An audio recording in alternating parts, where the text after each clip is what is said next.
Hi, it's me again with Corel Tips and Tricks. Pretty cool little pattern. So let's just make it. Let's draw a rectangle. And let's zoom in here. I want one. I'm going to have my ratio unlocked. And on the width, I'm going to go 50%. Well, I didn't make a duplicate. Control D, 50%. So it'd make it a smaller rectangle. Let's go ahead and make them black. And let's make them a little thicker.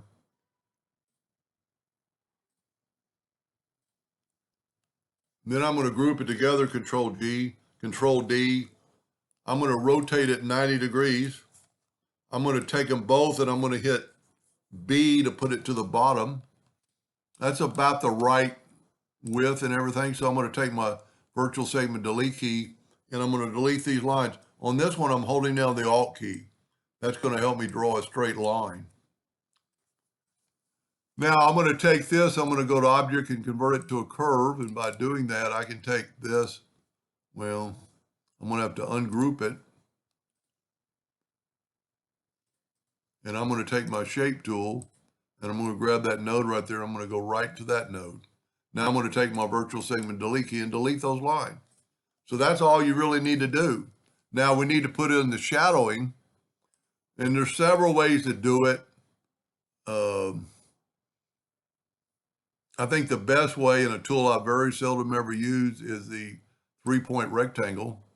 And I'm going to go from there to there. I'm going to see how I'm just bringing it up. I'm going to go ahead and make it black, take away the outline. I am going to put it right there. And then I'm going to take my shape tool. Whoop. I'm going to have to convert it to a curve. And by doing that, I can move this to there and move this up to here. And I'm going to move it a little bit further up, kind of get in the middle. I'm going to get my virtual segment, my interactive fill tool. I'm going to swipe the other way and have white there, and I don't want quite so much black.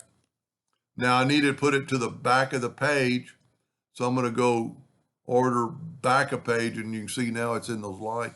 But it's too overpowering, and I want it kind of fuzzy, so I'm going to go to Effects and Blur, and I'm going to Gaussian blur it.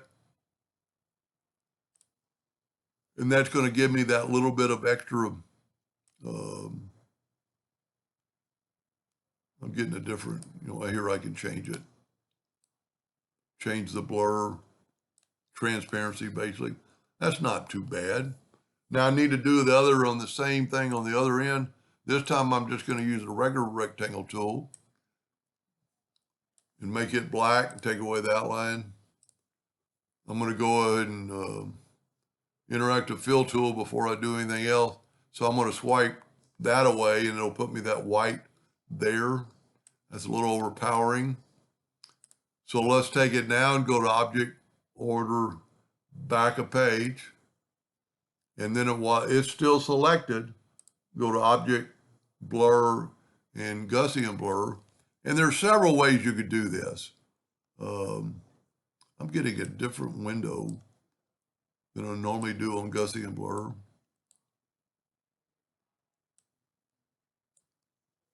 But see, it's outside the lines, which I don't want. So I'm going to move it over a little bit because I don't want it really outside the line. It won't really matter. And, I'm not exactly happy with that. But it'll work for the, you know what? Let's change that. Let's delete those. And let's just try this. Let's take the center one and let's take the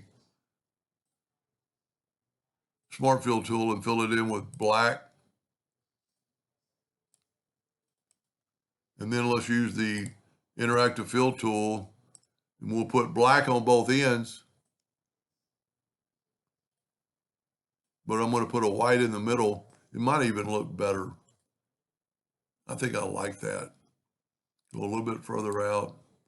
Kind of gives it a little pizzazz. Now, I don't know what I did. I'm going to get the color or attribute eyedropper and take a sample and then put it in each one of these. Well,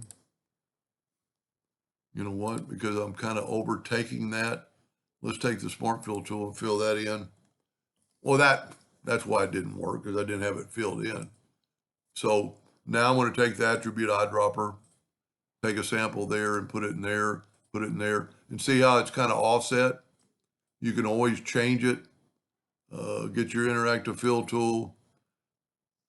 This is maybe a longer process, but I think it'll be worth it in the long run.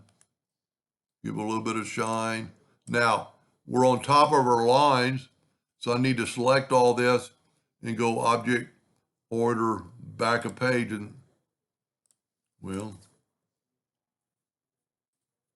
somehow I didn't have this group together. So let's put this back, and let's group this together, Control G. And that's what it was, probably group that together and put it back, and see now it's on the back page. I think I'm going to like that. I could maybe have a little bit more darkness here. So I'm just going to do the same thing up here. I'm going to take I'm going to click, well, I'll tell you what, let's fill it in with black. Kind of learn that from the first one. We're going to grab the center one, go interactive fill tool. But this time I want kind of like a white all the way up there, what's already white. I don't want it so dark. And I'm just going to use the attribute